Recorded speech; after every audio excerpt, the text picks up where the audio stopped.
28 de noviembre de 2025, estamos de vuelta en Contexto Global. Soy Valentina Torres Sánchez, los invito a revisar las principales noticias del día. Decenas de migrantes quedaron varados en su camino hacia Perú. Intentan dejar Chile tras las declaraciones del candidato de extrema derecha José Antonio Kast, quien indicó que si llega a la presidencia expulsará a los indocumentados. Perú declaró el estado de emergencia en la frontera que entrará en vigor a medianoche. Previo a las elecciones en Honduras, el presidente Donald Trump informó que planea perdonar al expresidente hondureño Juan Orlando Hernández, condenado en la Unión Americana por 3 cargos de narcotráfico. En una publicación en su red social, el republicano dijo que Hernández fue tratado injustamente. Andriy Yermak dejó su cargo como jefe de gabinete de Ucrania.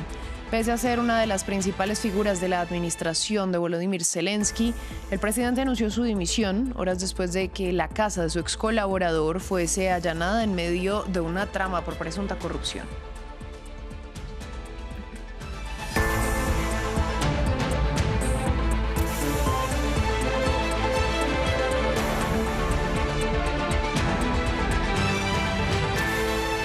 Iniciamos en Chile, específicamente vamos a la frontera con Perú, donde decenas de migrantes en situación irregular han comenzado a tratar de salir del país.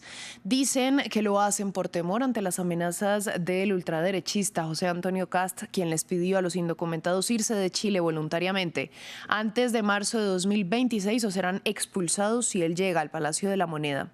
Este episodio amenaza con crear una crisis migratoria y humanitaria en la frontera común. Por su parte, el gobierno peruano ya decretó el estado de emergencia en la zona limítrofe. La historia es de Albert Naya. Más vale prevenir que curar, o esto es lo que han pensado este centenar de migrantes venezolanos ante un candidato presidencial que quiere tomar cartas en el asunto de la migración indocumentada. José Antonio Kast, candidato ultraderechista, parece tener la ventaja de cara a la segunda vuelta electoral, y su idea es expulsar a todos los migrantes venezolanos irregulares. Y a los inmigrantes irregulares en Chile, les digo que quedan 103 días para que ustedes salgan voluntariamente de nuestra patria. Si es que en algún momento quieren ingresar a Chile por la puerta, no pueden tener ninguna falta de irregularidad en nuestra nación. Si no salen voluntariamente, van a tener que salir posteriormente a que ella asuma la presidencia con lo que tienen, con lo puesto. Y Perú, país fronterizo, comienza a ser puerto de llegada. Por ello, Lima comienza a verse en la necesidad de blindarse. Hoy, antes de las 12 a.m., estará aprobado, publicado y vigente el estado de emergencia en Tacna para reforzar la seguridad en nuestras fronteras. Esta será la primera de nuestras fronteras en ser declarada en emergencia por motivos de migración irregular y seguridad ciudadana. Una medida que antes de ser aprobada tenía aplicación de facto. En las coordinaciones que hemos tenido con los carabineros, ellos han conversado con estas personas, han retornado a Arica, ya han desistido de cruzar las fronteras en estos momentos y han retornado a Arica el grupo que estaban de personas extranjeras en la línea de frontera.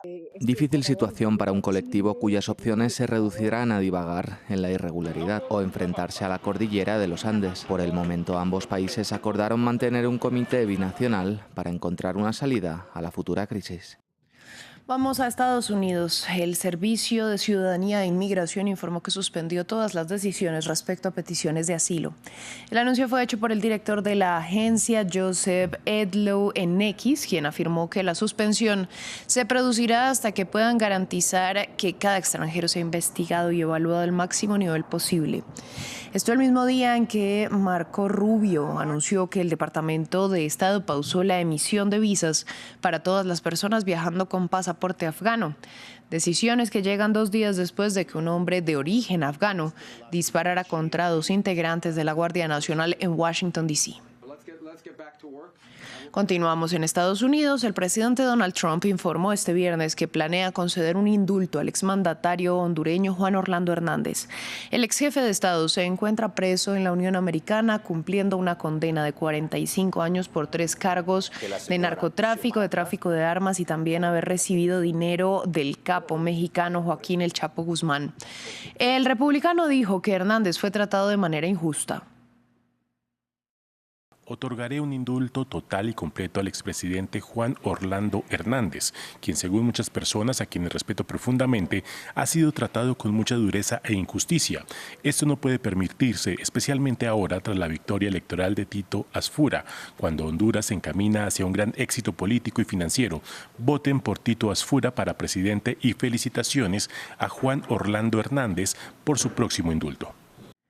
La esposa del expresidente Hernández, Ana García, se pronunció horas después del anuncio de Trump. Agradeció al republicano e indicó que aún no saben cuándo podría producirse el indulto, pero que creen que en los próximos días podrían volver a estar juntos. Y hace un poco logramos hablar finalmente con Juan Orlando. Él no sabía todavía de esta noticia. Y créanmelo que cuando se la compartimos, su voz se partió de la emoción. Oró dando gracias a Dios y gracias a Él también, porque pronto como familia vamos a estar juntos. Ese ha sido nuestro mayor deseo, estar unidos como familia después de toda esta adversidad, para poder, unidos en una vida muy privada, poder continuar sirviendo a nuestro Dios y en los propósitos que Él tenga. Él está bien de salud. Él está muy contento y muy agradecido.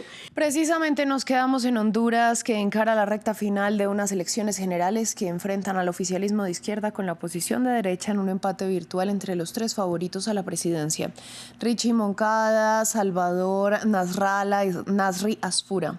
Uno de los temas que ha emergido para la decisión del voto es la migración, por su estrecha relación con la pobreza y la violencia en este país centroamericano, tanto como por la política de deportaciones masivas de Donald Trump. Nuestro enviado especial a Tegucigalpa, Andrés Suárez Jaramillo, tiene el informe. En vísperas de las elecciones generales de Honduras, Eric Sevilla resiente su deportación tras 12 años de vivir en Dallas, Texas. Un retorno forzado que solo en los primeros 10 meses del 2025 ha afectado a más de 34,000 hondureños, un incremento del 22% respecto al mismo periodo de 2024. La deportación fue un golpe duro, la verdad, en mi vida, pero pues gracias a Dios hemos logrado hallar oportunidad en este país, pues, que es nuestra tierra, la tierra que los vio nacer. Ante la política de deportaciones masivas de Trump, el gobierno de Xiomara Castro amenazó con expulsar las bases militares estadounidenses de Honduras.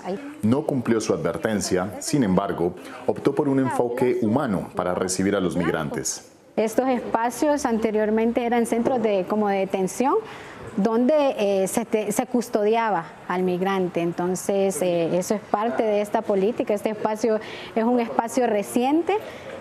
Todos los centros de atención se cambiaron a ese enfoque humano, a que fueran centros de atención integral para los y las migrantes. Entre quienes se benefician de estos centros migratorios está Saily Armas, una cubana que viaja sola hacia Estados Unidos. Honduras es un país clave para el migrante y es un lugar donde, gracias a Dios, se permite hacer la estadía sin riesgo de policía, que te puedan coger y te puedan deportar porque te permiten un permiso. Aunque los candidatos de derecha no tienen el mismo enfoque y podrían volver a dar un giro hacia un trato más hostil hacia los migrantes de otros países y aumentar las expulsiones. En unas elecciones marcadas por las deportaciones desde Estados Unidos, la forma de acoger a los nacionales y a migrantes de otros países se ha convertido en un tema sensible en la carrera a la presidencia. Cambiamos de tema, vamos a Ucrania. El presidente Volodymyr Zelensky informó la dimisión de su hasta ahora jefe de gabinete, Andriy Yermak, una de las fichas clave de su gobierno. La renuncia fue comunicada horas después de que las autoridades allanaran la casa de Yermak en medio de un caso por corrupción en el sector energético del país. Zelensky indicó que con esta salida el gobierno busca no comprometer la posición de Ucrania en las negociaciones decisivas que mantiene con Estados Unidos sobre el plan de paz de la Casa Blanca. Ampliamos el perfil y trayectoria del ahora exfuncionario en el siguiente informe. El domingo pasado en Ginebra, Andriy Yermak hizo una aparición pública junto al jefe de la diplomacia estadounidense, un rostro conocido por los ucranianos y los líderes de la escena mundial y negociador clave para Ucrania en las conversaciones de paz con Rusia. Estamos logrando avances significativos y avanzamos hacia una paz justa y duradera. Andriy Yermak, de 54 años, no ha podido completar su misión. La presidencia ucraniana ha anunciado su dimisión tras un registro en su domicilio en el marco de una investigación sobre un amplio escándalo de corrupción. Los ministros de Justicia y Energía fueron destituidos y aunque Yermak no fue imputado en este caso, oposición y oficialismo exigían su salida. Un duro golpe para Volodymyr Zelensky, que pierde a su mano derecha y una figura considerada el vicepresidente del país. En 2010 conoció al jefe de Estado, cuando ambos trabajaban en la producción audiovisual. 9 años más tarde, el dúo se reunió de nuevo durante la campaña presidencial, en la que Zelensky fue elegido presidente. Yermak le asesoró en cuestiones de política exterior, antes de convertirse en su jefe de gabinete en 2020. Estoy agradecido a Andriy por haber velado por una posición ucraniana en el proceso de negociación que siempre estuvo representada de la mejor manera posible. Una posición siempre patriótica. Un asunto que empaña la imagen de Zelensky, que se ha erigido defensor de la lucha contra la corrupción, en un momento en el que busca apoyo financiero y militar en Europa. Precisamente sobre las negociaciones para un eventual plan de paz en Ucrania, diarios estadounidenses y la agencia AFP informaron que negociadores ucranianos estarán este fin de semana en territorio estadounidense. Está previsto que mantengan conversaciones con funcionarios de ese país, entre los que se encontraría Steve Witkoff, un encuentro que podría producirse en Florida. Todo esto en medio de la presión de Washington por acabar el conflicto y en medio de las marcadas diferencias entre la propuesta inicial, delineada aparentemente por Estados Unidos y Rusia, y las versiones posteriores modificadas por Ucrania y por la Unión Europea. En otros temas, el líder del grupo islamista Hezbollah dijo el viernes que la organización tiene el derecho a responder al asesinato por parte de Israel de uno de sus principales comandantes. Las declaraciones abren la puerta a otro conflicto entre ese grupo y el gobierno de Tel Aviv, que están en tregua al menos sobre el papel desde hace un año. En su anuncio, Naim Qassem hace referencia al asesinato de Ali Tabtabai en un bombardeo contra los suburbios del sur de Beirut el pasado día 23. Esta es una agresión flagrante y un crimen flagrante. Es nuestro derecho responder. Fijaremos el momento oportuno. Si la agresión continúa, el gobierno que sea posesionado debería preparar un plan de confrontación y utilizar su ejército y su población con las diversas capacidades a su disposición. Vamos a China. Wingtech, la empresa matriz de Nexperia con sede en Países Bajos, acusó el viernes a la filial neerlandesa de conspirar para crear una cadena de suministro no china y despojarla permanentemente de su control. Las filiales neerlandesas y China de Nexperia se encuentran en una pugna desde que el gobierno de Países Bajos confiscó la empresa hace 2 meses y un tribunal en Ámsterdam despojó a Wingtech de su control sobre el fabricante de chips. Jesús Yajure nos amplía.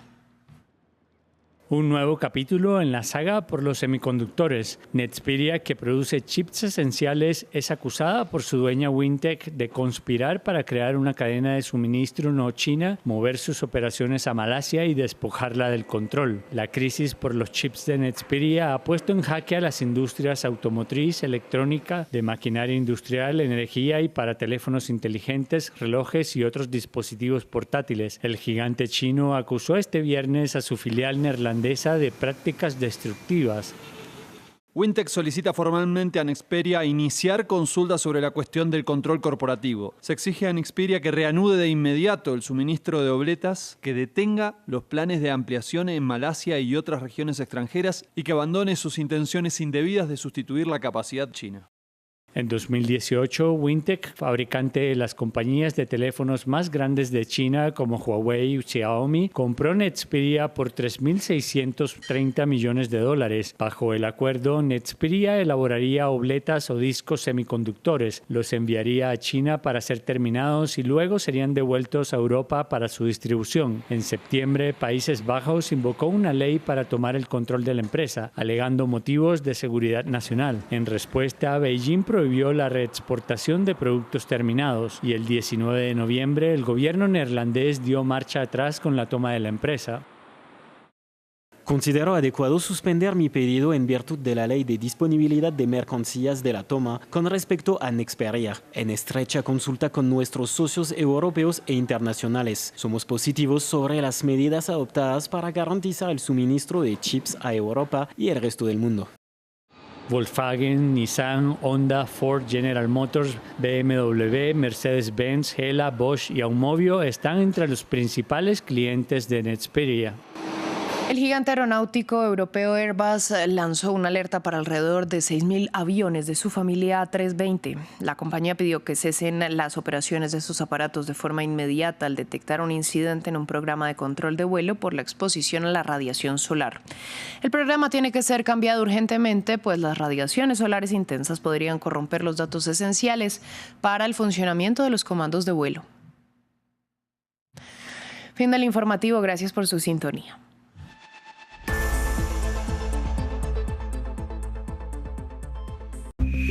France 24 crece en el mundo digital. Síntesis, análisis y contexto. Siga lo esencial del día, los temas más leídos.